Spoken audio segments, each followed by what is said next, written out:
What is my most controversial video? Bish lasagna? Bridge? Nope. It's why I don't like Marvel movies. Let's look at this video. This is the worst dislike ratio I have on any. Last but not least, in Infinity War, apparently a big deal of the movie is that a lot of superheroes die. I'm not gonna spoil which ones or anything like that, but let's just entertain the idea that, let's say Iron Man dies. Let's say Iron Man dies. Marvel, write that down. Haha, good one, Felix. I like how my main criticism of the Marvel films was that no one actually dies. I was proven wrong. To be honest, I never watched Endgame or any of the last films, and when I flew recently from Japan to UK, my computer were in charge. I had no choice but to watch what was offered, and it was all Avengers, of course, and which is one of the reasons I didn't like Marvel, because it's literally everywhere. Ironically, but I watched it and I actually enjoyed it for the first time. Please don't dislike this video. I love Marvel, okay? This is not the point. And I realized the reason why I liked it so much was because I finally liked one of its heroes, Thanos. That's right, Thanos is epic and also very sexy. I realized that there's already 100 videos at least about the philosophy of Thanos and why was Thanos right? Population. Well, I would argue that Thanos was actually better than all of us. Here's why. Well, first of all, was Thanos right? To understand that, you must understand what is right. See, I have glasses on now. What is right? Think about it. Why do it's such a smug question. Don't think too hard. This is not I'm 14 and this is D. I'm waiting. Right is, in most senses, and you could call an ethical system to bring wellness to something, a community or yourself. And sometimes making the right choice will lead to unethical actions. Like, say, wiping off half the universe.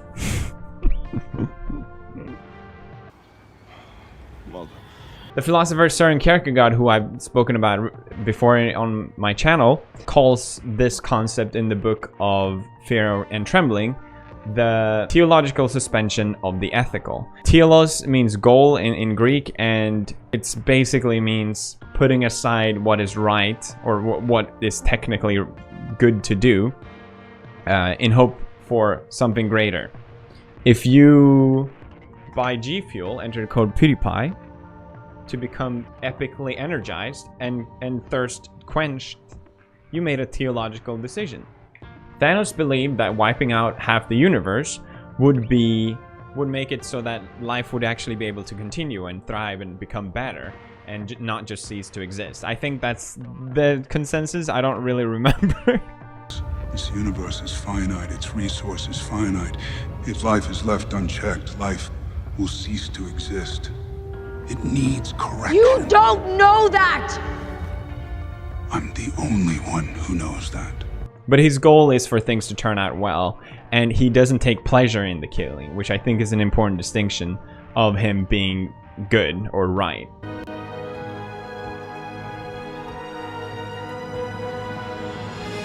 And that's the important distinction of why he's likable. He's a tragic hero. This makes Thanos what Søren Kierkegaard would call a knight of infinite resignation. And so what is that then? Well, Kierkegaard defined life in 3 different stages, and I've spoken about this on my channel before, but the first one where most of us is in the aesthetic. We're sort of trapped here. We're focusing purely on our senses. We try and maximize them as much as possible to feel as good as possible. We don't live for one single thing, but many different things. And I think most people can relate to that. We make these choices based on what will make us happy. So how do you get out of the aesthetic? Well, you move on to the ethical. And to put it very simple, it's basically living for others or another purpose beyond your senses. And it's here where the Knight of Infinite Resignation can exist. Just because it's called a knight doesn't mean it has to be a man, it could be any. But I also believe Kierkegaard calls it a knight to symbolize someone very strong and chivalrous and tough.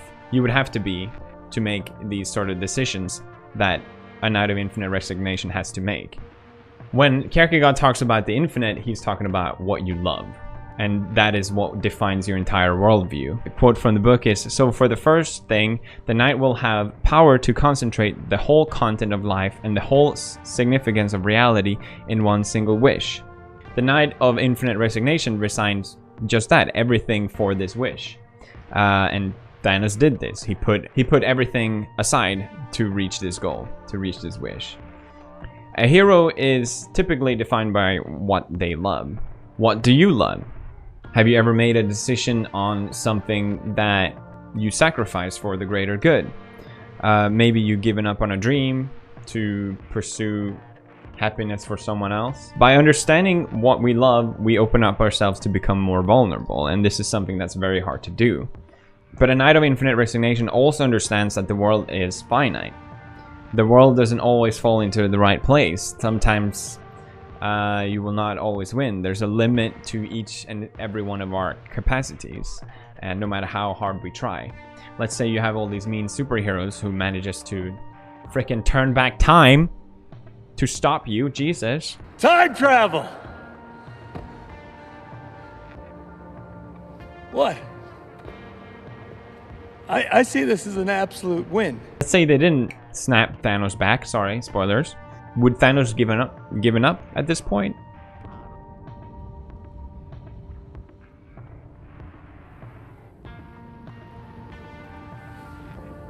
I don't think so. And this is what Kierkegaard calls for when you reach your capacity of your limit, you must then turn inward. And here you can keep your love, he says, as young as the day you had it. And it lives on spiritually infinite.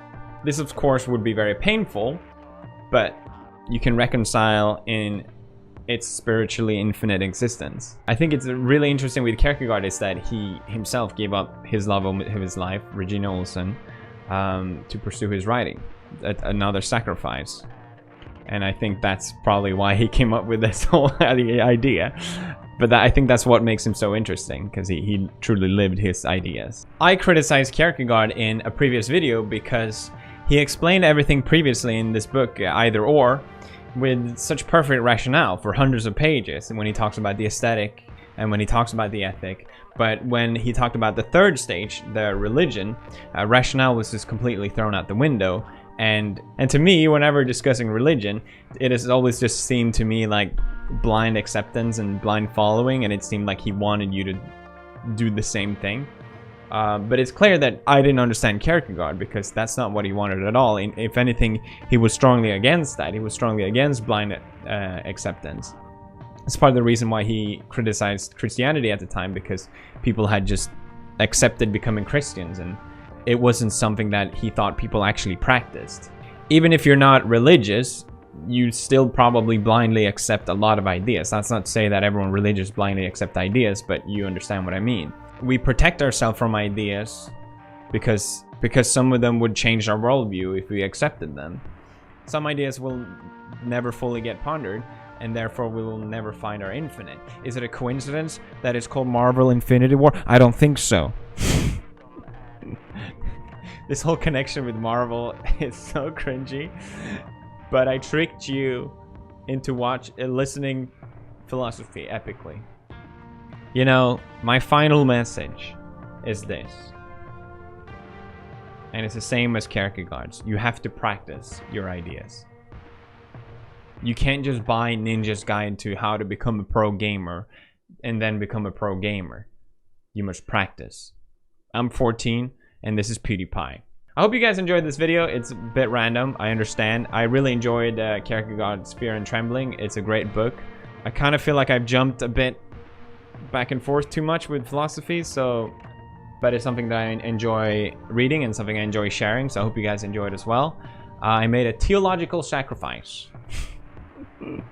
for you to hopefully enjoy this video, because it's not gonna get any views.